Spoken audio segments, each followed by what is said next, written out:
అటల్ బిహారీ వాజ్పేయి గారు 2002లో ఢిల్లీలో ఒక అద్భుతమైన మెమోరియల్ని ఆయన కన్వెన్షన్ సెంటర్ని నిర్మించాలని చెప్పి వాజ్పేయి గారు ప్రతిపాదన పెట్టి పని మొదలుపెట్టిన తర్వాత ప్రభుత్వం ఎన్డీఏ ఓడిపోతే 10 సంవత్సరాల పాటు అధికారంలో ఉన్న యూపీఏ ఆ పనిని పక్కన పెడితే 2018లో ఈ దేశ ప్రధాని నరేంద్ర మోడీ గారు ఆ కన్వెన్షన్ సెంటర్ని పూర్తి చేశారు.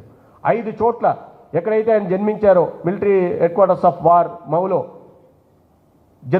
జన్మభూమి పేరుతో, తర్వాత లండన్లో ఆయన చదివిన చోట శిక్షాభూమి పేరుతో, తర్వాత నాగ్పూర్లో ఆయన ఉంటున్న ప్రాంతం దీక్షాభూమి పేరుతో, తర్వాత బాంబేలో ఉంటున్న పేరు చైత్రభూమి పేరుతో, ఈ రకంగా ఆయన పుట్టిననాటి నుంచి ఎక్కడ చదువుకున్నారు, ఎక్కడ ఉన్నారు, ఢిల్లీలో ఎక్కడున్నారు, ఆ ప్రదేశాలని 5 ప్రదేశాలని పంచతీర్థ పేరుతో అభివృద్ధి చేసే పని మోడీ గారి ప్రభుత్వం చేసింది. మరి ఇన్నాళ్ళు మీరు అంబేద్కర్ గారి గురించి, అంబేద్కర్ గారి ప్రేమను ఒలకబోస్తున్న మీరు ఇన్నాళ్ళు ఎందుకు ఆ పని చేయలేదు? ఎందుకు ఆయనకు స్మారక స్తూపాలు నిర్మించాలని ఆలోచించలేదు? ఎందుకు అంబేద్కర్ వాదాన్ని ప్రజల్లోకి బలంగా తీసుకెళ్లాలని ప్రయత్నం చేయలేదు? ఎందుకు ఇన్ని వందల సంస్థలకి మీ పేర్లు, మీ కుటుంబ సభ్యుల పేర్లు తప్ప అంబేద్కర్ గారి పేరు పెట్టాలని ఆలోచన చేయలేదు? ఇవాళ కొత్తగా వచ్చి మాట్లాడుతున్న ఈ కొత్త బిచ్చగాళ్ళు కూడా ఈ రాష్ట్రంలో కూడా కొత్త బిచ్చగాళ్ళు తయారైపోయారు.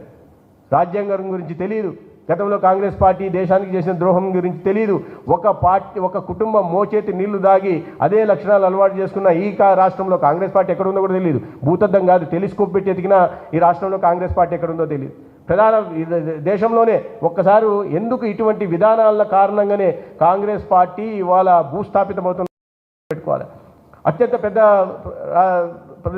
రాష్ట్రాలైన ఉత్తరప్రదేశ్లో కాంగ్రెస్ పార్టీ ఎక్కడుందో తెలియదు, బీహార్లో కాంగ్రెస్ పార్టీ ఎక్కడుందో తెలియదు, గుజరాత్లో కాంగ్రెస్ పార్టీ ఎక్కడుందో తెలియదు, మధ్యప్రదేశ్లో కాంగ్రెస్ పార్టీ ఎక్కడుందో తెలియదు, తమిళనాడులో కాంగ్రెస్ పార్టీ ఎక్కడుందో తెలియదు, ఆంధ్రప్రదేశ్లో అయితే పూర్తిగా 1% పరిమితం అయిపోయింది. ఈ రోజైనా ఇప్పుడైనా తెలివి తెచ్చుకొని ఒక నిర్మాణాత్మకమైన ప్రతిపక్ష పాత్ర పోషిస్తూ ప్రజలకు మంచి చేసే ప్రభుత్వం ఉంది, దానికి సహకారం అందించే ప్రయత్నం చేయండి, లేదా తప్పులుంటే ఎత్తి చూపండి. అంతేగాని అసత్య ప్రచారాలు చేస్తూ చెప్పని మాటల్ని వక్రీకరించి ప్రజల్లోకి తీసుకెళ్తే అది మంచిది కాదు. ప్రజలు గమనిస్తున్నారు. ఇప్పటికే ప్రజలు మీకు ఏ రకంగా బుద్ధి పెట్టారు, ఇన్ని సంవత్సరాల నుంచి ఏ రకంగా కాంగ్రెస్ పార్టీ కనుమరుగైపోతుందో పారాసైట్ లాగా, ఒక పరాన్న బుక్కు లాగా అనేక రాష్ట్రాల్లో తయారైపోయింది. ఈ దేశంలో అన్ని రాష్ట్రాలని, దేశాన్ని పాలించిన 60 సంవత్సరాలు పాలించిన పార్టీ ఇవాళ ఎందుకు ఆ గతి పట్టిందని ఒకసారి ఆత్మవిమర్శ చేసుకోవాల్సింది. పరాన్న బుక్కుగా 2 సీట్ల కోసం, 3 సీట్ల కోసం పరితపించే పార్టీగా ఇవాళ కాంగ్రెస్ పార్టీ తయారైపోయింది.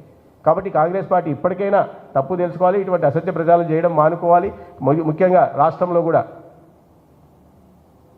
కూడా అదే కాంగ్రెస్ పార్టీలో పుట్టి ప్రజాధనాన్ని దోచుకొని ఇవాళ ప్రజాధనం కోసం, ఆస్తుల కోసం కొట్లాడుకుంటున్న కుటుంబం కూడా ఈ విషయాన్ని గుర్తుపెట్టుకోవాలా. అనవసర మాటలు, అవగాహన రాహిత్య మాటలు మాట్లాడడం మానుకోవాలి.